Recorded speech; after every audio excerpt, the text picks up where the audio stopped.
Goedenavond, het is zondag 6 oktober. U kijkt naar het Zeeuwse nieuws van vandaag. Ze hadden er zin in vanochtend, de ruim 5000 wandelaars van de wandelmarathon. Maar voor ze konden starten werd er eerst een minuut stilte gehouden ter nagedachtenis aan de overleden oprichter van de kustmarathon, Lijn Lievense. Dank jullie wel. Applaus. En daarna was het tijd voor het laatste onderdeel van het kustmarathonweekend. Een wandeling van 42 kilometer van Burghaamstede naar Zoutelanden. Ik had juist de hele dag regen verwacht, maar het is nu al een uur droog. Het valt nog 100% mee, want het was, ze gaven veel slechter af.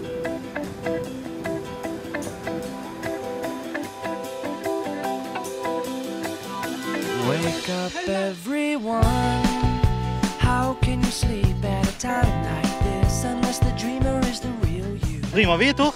Ja joh, perfect. Kan niet stemmen, kan niet missen. Ja, we houden van de zee, dus dat kan niet mis. Het zand is toch wel zwaar. En hoe houdt u de moed erin? Ja, denk aan het eind. I don't wanna wait before the dream is over. I'm gonna make it mine. Yes, I know it. I'm gonna make it mine. Laten we er even van genieten, kom. Laten we even van het zonnetje genieten. Even draaien. Oh, nou dat is fijn zeg.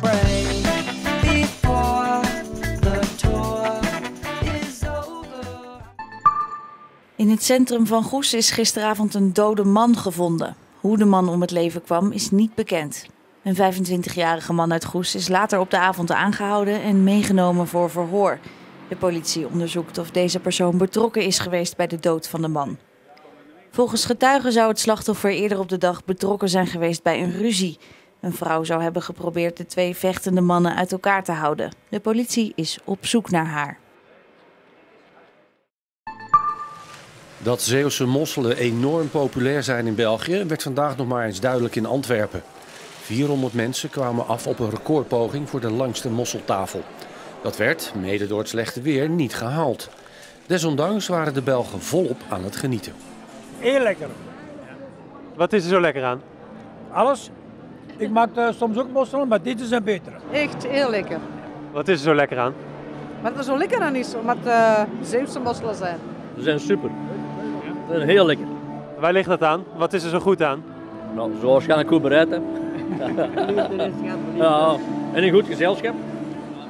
Ook at voetbalanalist Johan Boskamp een mosseltje mee. Hij is sinds een jaar ambassadeur van de mossel. En meestal zat ik op een boot of ik ging in de Ierseke bruinissen. En ik amuseer me kapot.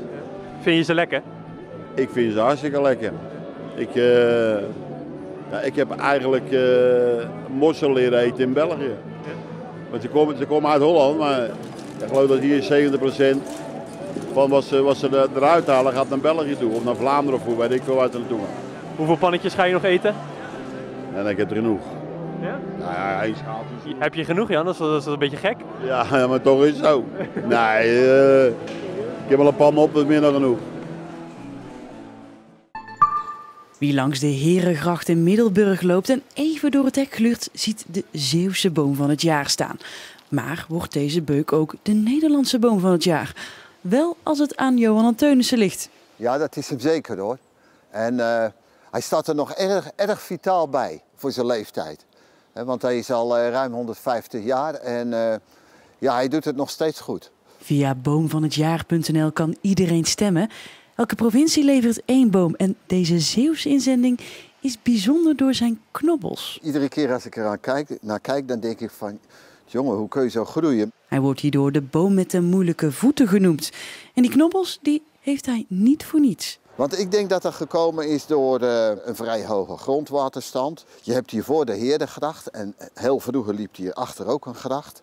En de tuin ligt wat verlaagd. Als een boom met zijn wortels in het grondwater komt, dan zou die overlijden. En wanneer die dan zijn voeten wat optrekt, ja, dan heeft hij meer kans om te overleven. Tot en met 16 oktober kan er gestemd worden. Volgens mij is het de mooiste, ja. En een dag later weten we dan welke boom de Nederlandse boom van het jaar is. Hoek in de blauw-witte shirts neemt het in een thuisduel op tegen Dovo uit Veenendaal. Dit is het begin van de wedstrijd. Een geweldige solo van Jonathan Constantia. Belandt uiteindelijk voor de voeten van Erwin Fransen. En hij zet zijn ploeg binnen 11 minuten op een 1-0 voorsprong. Een uitstekende start van Hoek tegen de nummer 12 uit de derde divisie. Maar die nummer 12 uit de derde divisie komt hier terug in de wedstrijd. Een geweldige vrije trap van Murat Marbu zorgt voor de 1-1. Dat is ook de ruststand. En in de tweede helft laat Hoek zich een beetje het kaas van het brood eten. Dit is Quincy Arends. En zijn schot belandt in de verre hoek. Goed uit de draai geschoten natuurlijk. Maar Hoek komt wel op achterstand. En in de blessuretijd wordt de eindstand bepaald. 1-3. De goal komt op naam van Lars Middelwijk. Hoek doet geen goede zaken en moet pas op de plaats nemen in de strijd om de kopposities. Het verliest met 1-3 van Dovo.